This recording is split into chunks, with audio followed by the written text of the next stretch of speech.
What up, though? This your boy Motor Socially Conscious One back at you again with another video. If this is your first time checking out my channel, please hit that subscribe button. Please like, comment, and I promise you I'm gonna hit you up with more fire content when it comes to sports or lifestyle. I do both. But anyway, this is my video on my thoughts of what happened with the Michigan game with Texas. First off, the good, if for what it's worth, they didn't give up. They played to the end. You like to see that with your replenishing team. I'm not going to say rebuilding. They're not rebuilding. They're pretty much reloading, replenishing, however you want to look at it. Excuse me. The bad coaching, point blank period. I'll elaborate on that in a second. The ugly turnovers. 3 turnovers at the wrong time. Carry 12 yards. Kyle Mullins, 6 carries, 25 yards. Longest carry, 7 yards. Benjamin Hall came in a little bit. He had 3 carries, 14 yards. His longest was 9 yards. Excuse me. Speaking of Colston Loveland, he had the highest yards, and as far as receiving, 8 receptions, 70 yards. His longest was 24 yards. And Samaj Morgan, he had 5 receptions, 45 yards in the tutty. The longest was 31 yards. I guess it was that tutty because I lost focus. And to be honest with you, we all had an idea of what the Michigan team was going to be like, at least from the offensive standpoint. We lost a lot on the offensive side of the ball. J.J. McCarthy, league, well, now he's on IR. Wish him a speedy recovery from the Lions side of the fence. Looking for good rivals. Makes the game enjoyable. Blake Corum in the league. We'll see him tomorrow night. Same thing, Lions. Shout out One Pride. Zach Zenner, Trevor Keegan, Ladarius Henderson, Karsten Barnhart, Trente Jones. They all in the league. The line for last year, we seeing them tomorrow. So a new line, and that's just my wife coming into the room. But anyway, new line. We already knew how it was going to turn out, or had a rough idea. Starting off with this game, major game. Speaking of Texas, experience. So what can we say? Defense. How it looked like is not really what it really is. So I'm gonna elaborate on that in just one moment. And speaking of the defense, I'll elaborate on that now. Yes, the defense was shitty. No ifs, ands, or buts about it. I'm not gonna make an excuse for it. There's nothing to make an excuse for it. Defense was flat out shitty. However, you gotta give Sark credit. He knew that Michigan coming into the season was going to be deficient at quarterback. And given how it turned out last week, when it came to the coin toss, he elected to receive. Why? Because we're out that defense. We're out that defense because he know Michigan probably not going to be able to move the ball on his defense, especially with the quarterback. And oh, by the way, Sark left the blueprint for other teams to elect to receive come coin toss. So Michigan better be looking out for that going forward. Also, you got you gotta give us our credit. The great coaches, they'll capitalize on that. So hey, hats off to them. By the end of the first half, the Wolverine defense was gas. You can see Kenneth how he was huffing and puffing, they was gas. And if we're going, I'm not gonna lie to you. If we're going to go with Warren or Orgy, I'll put Denago in that category. We haven't seen him yet this year, but if he goes out there and he shows out, I'll be wrong on that. I'll take that back. But anyway, either one of those three quarterbacks, you might well say hello to 7-5 this year. But I ain't tripping though, because hey, we got that natty from last year, so it is what it is. And the reason why I said you're looking at 7-5 because there is no way you will be able to defend your crown with either one of those three quarterbacks. Let's start off with Davis Warren. Last week versus Fresno State was the first game he played since 2018. And you expect for him to, how can I say this? And you expected for him to be, anyway. Yes, I mean, last week, Davis Warren did not do all that hot. That ball he threw deep, it was underthrown and it got picked off. And Sark knew that. So, and when he could not move the ball, I mean, that's like 3 and out, 3 and out. Defense go out there again. Quinn Ewers picked them apart, picking them apart. So if you're saying that Wink Martindale is Don Brown 2.0, stop the cap, man. Come on now. Stop the cap.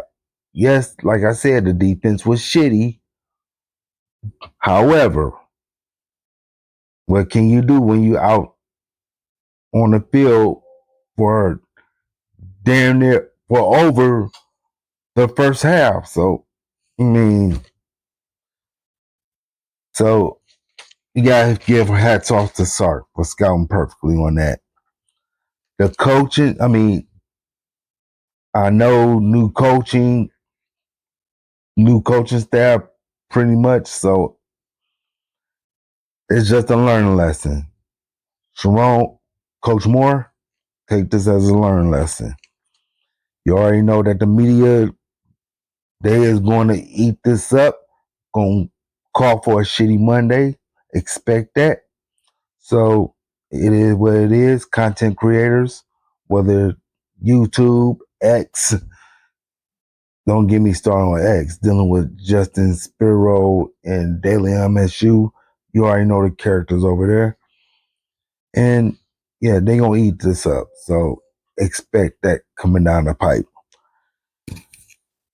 Which leads me to okay, let me back up. I said Davis Warren. Davis Warren started his first game in 2018. I was all over the place. This game got me going all over the place. And you expected for him to be ready after the game that he had last week to take on Texas. Nah. I mean, I had confidence as long as he played a mistake-free game and the O-line could hold up. And speaking of which, let's go back to Sark's. I'm sorry for doing this, but we're going back to Sark's coaching right now. His scouting. You already knew they were going to load the box with Donovan. They were going to load the box all game long. That's what they're going to do, load the box. forced Davis Warren to beat them through the air. He had a few good throws, but I mean, when they saw he couldn't, but anyway, we saw Alex Orgy.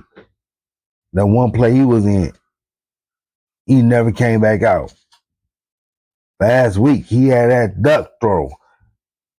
After all summer, everybody's saying that he gonna be QB1. He gonna be QB1. After that duck throw, everybody was going, gotcha. Okay, so that's why he's not starting. All right. So anyway, Denigo, like I said, have not seen him yet. Hopefully we see him next week versus Arkansas State. Me personally, you should have a QB comp, impromptu one ASAP. Have JADYN Denigo, that is, start, and if he's good, I'll be wrong. You know what? I have no problem admitting when I'm wrong. But my point is this: this is not going to be 2021, where you have a competent quarterback, and Cade McNamara is just that, a competent quarterback, competent enough, a game manager who can win you games if you have a great defense. Anyway,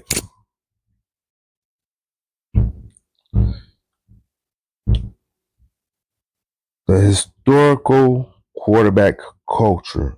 I've been a fan of Michigan since most of my 46 years, almost 46 years of existence. I have a birthday coming up. But anyway, I could remember that they never go with the QB with the higher ceiling. It could be anywhere from Brady and Henson to as recent as, Harbaugh. The Harbaugh era. McNamara and McCarthy. The exception was Denard Robinson, Tate Forcier, in my opinion. But anyway,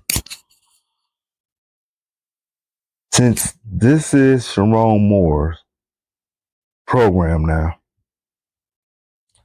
he needs to change the narrative on that QB culture. He needs to change that culture. And this past week, matter of fact, a feature that was going to be on College Game Day, which came on earlier, or it could be Big Noon Kickoff, one of those shows. He said this: if you don't want to win championships, this is not the place for you. Having said that,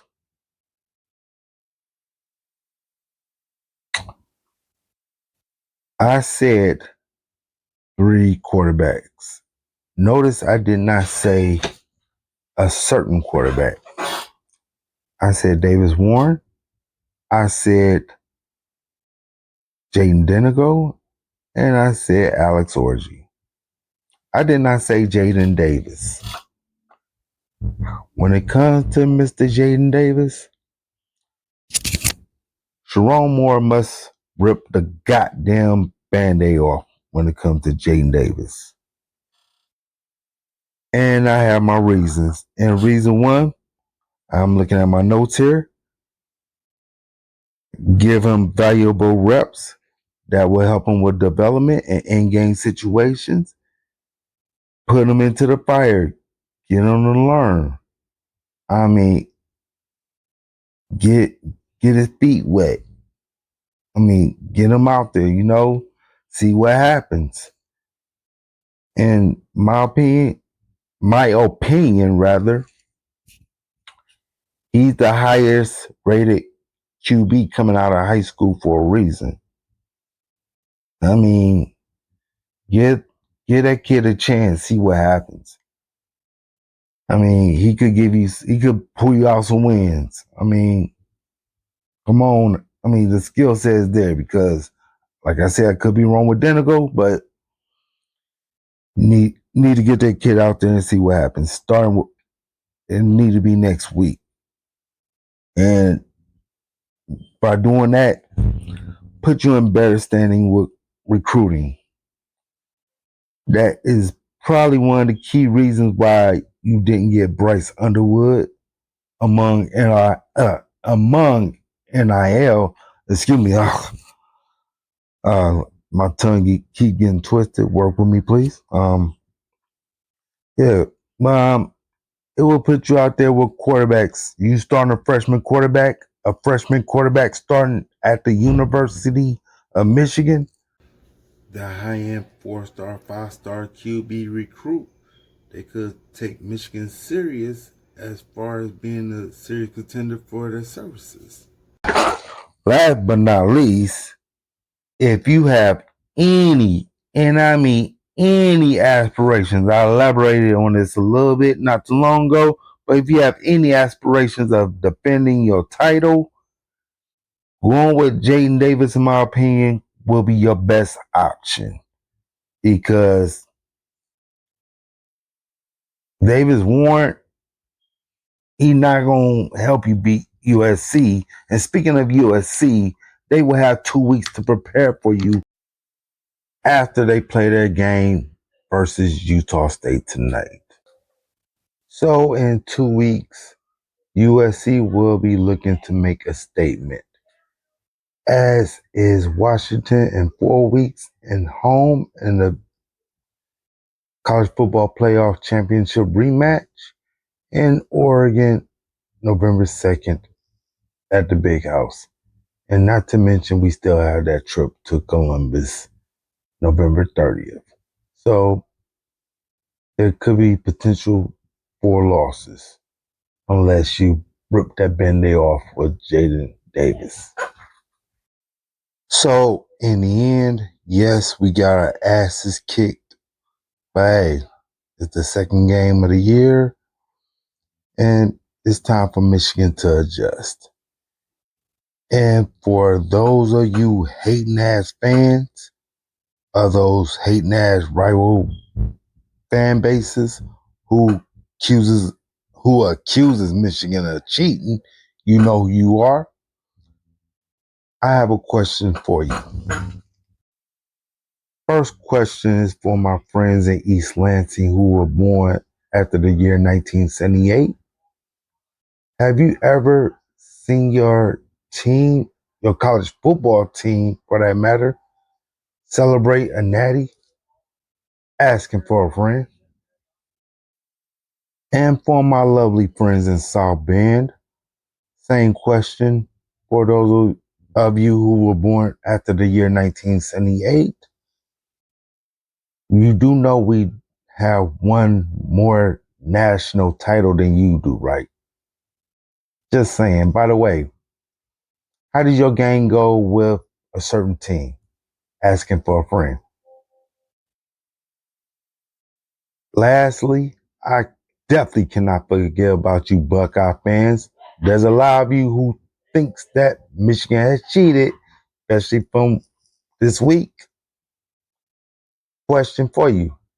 Same year, after 1978, we do have the same number of titles too. Shared or not, it's been recognized. So in conclusion, any comments you may have about Michigan's defeat today, you can just blow it out your 4 points of contact. Simply put, like Blue Chris says, blow it out your ass. So those are my thoughts for this game and a little bit extra afterwards. If you agree with my thoughts or if you disagree, just drop a comment down below. If you like what I have to say, just hit that like button. And if you want to see more content, hit that subscribe button and I'll hit you with more fire content. I'm going to try to drop more content Thursdays for college, Friday for pros. My previews, that is. And until next time, peace.